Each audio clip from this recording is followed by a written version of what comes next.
Okay, sa mapagpalang araw mga kateknisyan, mga ka-DIY, mga ka-master, meron po tayo ditong repair na mini component. So, chinik ko ang kanyang dalawang speaker, ayaw gumana. So, ito muna unahin natin.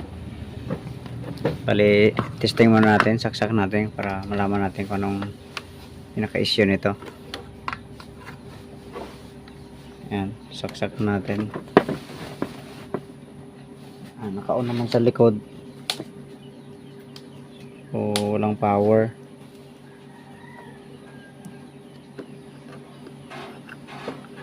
Walang power. Okay naman yung outlet natin.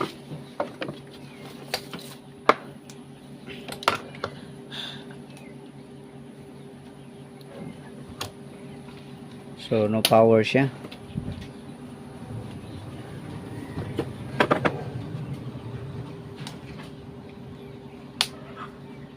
Wala wala talaga. Okay, sige, buksan natin ito, samahan niyo po ako.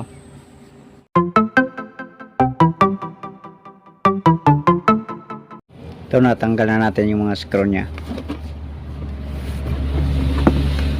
Ayun, puro dinaanan ng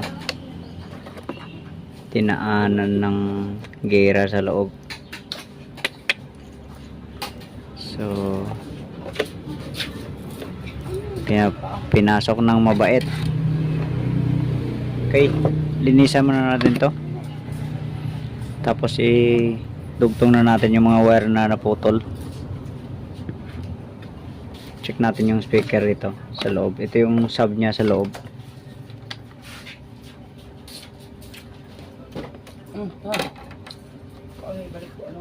Wala rin tunog. Putol din pala sa loob. Putol din sa loob. Okay, linisan ko muna to, tapos idugtong ko na yung mga naputol ng mga wire. Okay, ito nadugtong na po natin. So tinanggal ko muna ang speaker, tapos tinanggal ko rin yung sa harap nya, saka dinugtong. So bali, hindi ko pa nagalaw dito sa kanyang main amp. Testing muna natin ito kung ano talaga ang original na issue nito.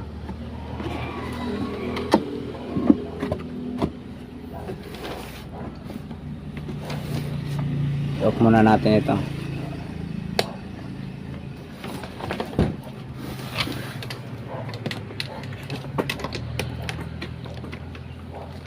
Saksak natin.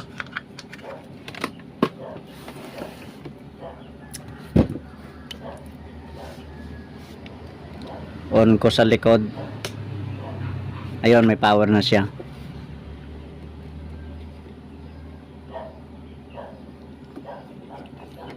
Pero nung pagdala dito ng customer, sabi niya kasi ay volume daw ang sira, hindi daw ma-control. So check natin itong mode na to.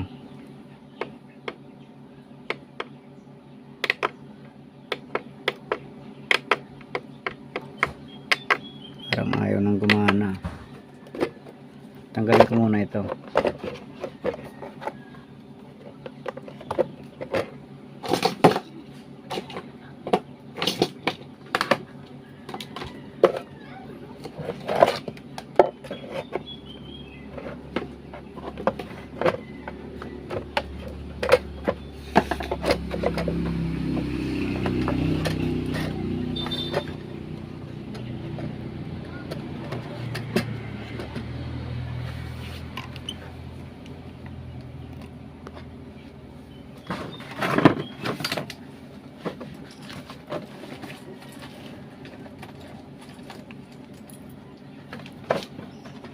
Nakasira yung mga touch switch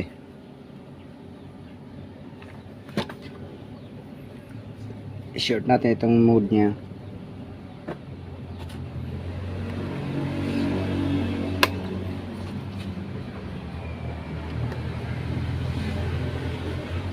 Wala rin. Tanggalin muna natin.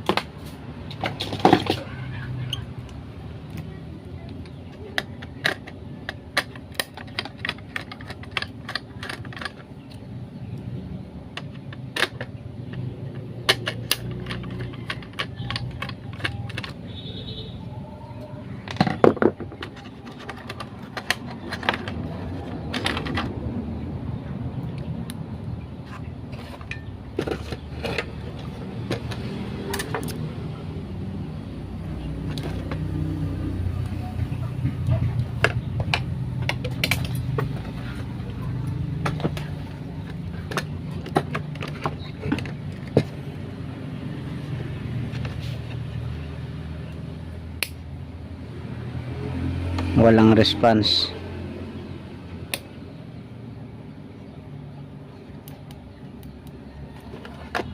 So wala siyang response.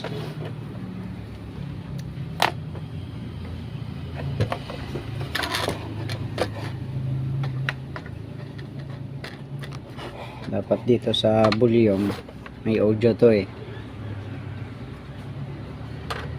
o dito sa mga wire.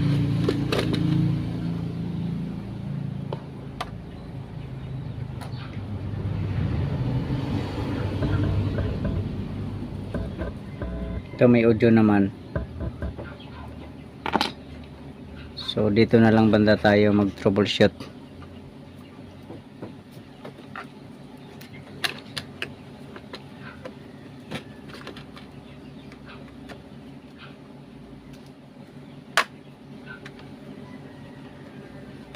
Kasi baka sira na yung ano. Meron kasing ano dito. Merong module siya dito. Pero wala naman siyang Bluetooth. Ito lang ang kanyang ano. SD card. MMC card. Tapos USB, FM radio, karaoke. So itong 5 lang, bali ito. SD card, tapos USB, karaoke at FM. Ito parang ano siguro to, yung sa likod, yung pinaka auxiliary. So i-troubleshoot ko muna to para ituro ko na lang kung anong ginawa natin, kasi hahaba pa ang video natin. Okay, ito bali, diba na-testing natin na ano, ayaw mag-response pag pinindot doon sa harap yung mode. So sinukat ko yung supply nya galing dito.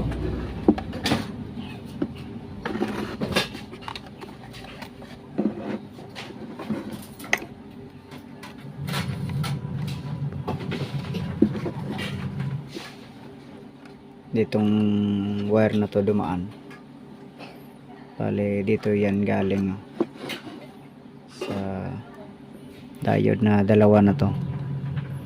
Bale yung isa shorted na, kinalawang siya, tapos nag shorted na siya. So bale ang voltahe po dito na naka-indicate 5.1 volts. So sinukat ko yung isang diode na hindi siya shorted, 5.1 volts din, sakto naman. So okay pa ito. Kaya lang wala tayong mahanap na ano na 5.1 volts. Kaya ang available natin ay 7.5 volts.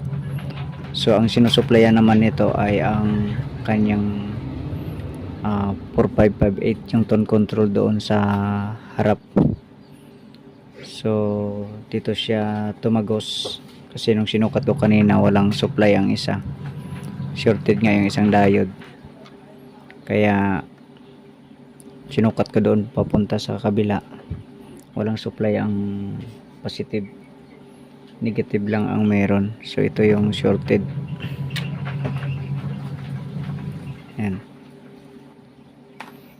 Tapos sara muna natin.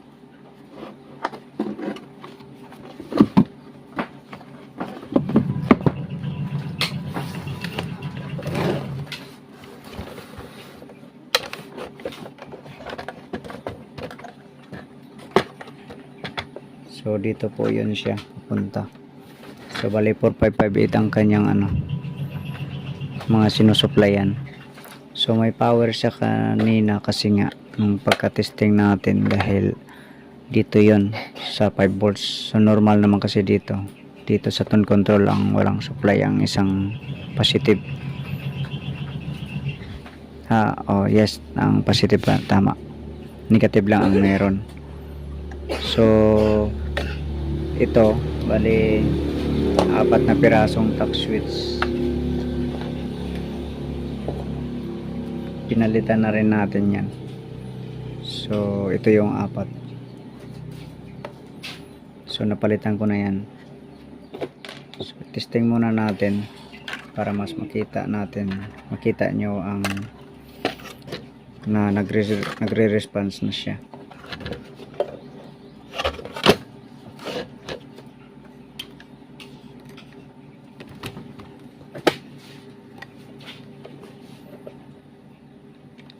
Saksak muna natin.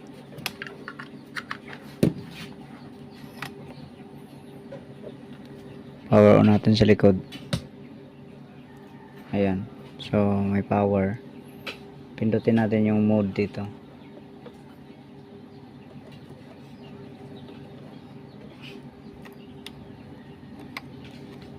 Ito yung mode.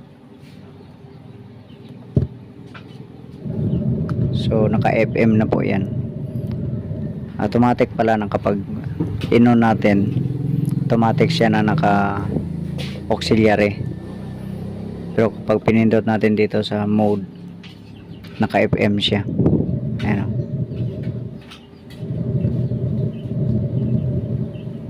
So pindutin natin ang pause.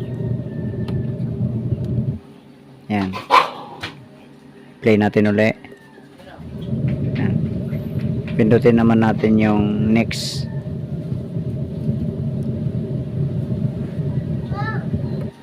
Yan. Tapos yung previous. Yan. So okay na ito. Bale ito pa, may problema pa ito. Ang master volume.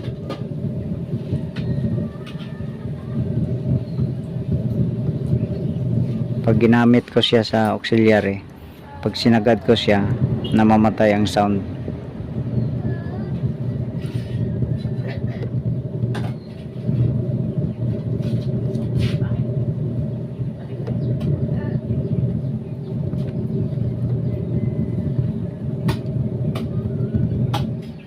Subukan kong i-connect kung gagana siya sa cellphone natin.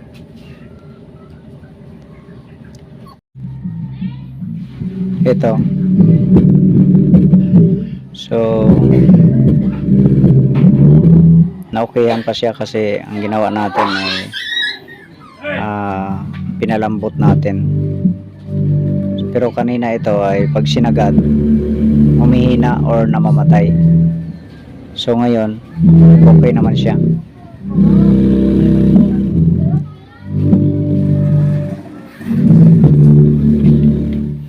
Lipat natin sa kabilang channel.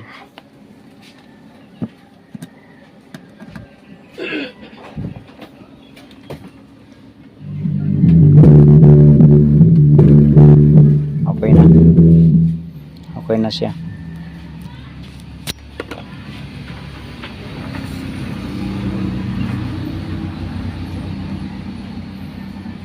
Bali, ang ginawa lang natin ay pinalambot natin ito.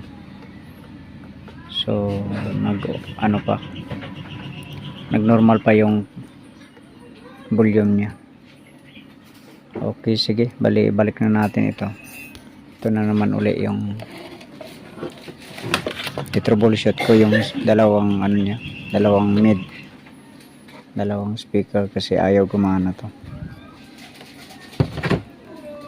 Sige, yung dito na lang video natin. Bali hindi ko na kukunan ng video yung dalawang speaker niya. Bali ito na lang. So sige, hanggang dito na lang video natin. God bless po sa inyo lahat.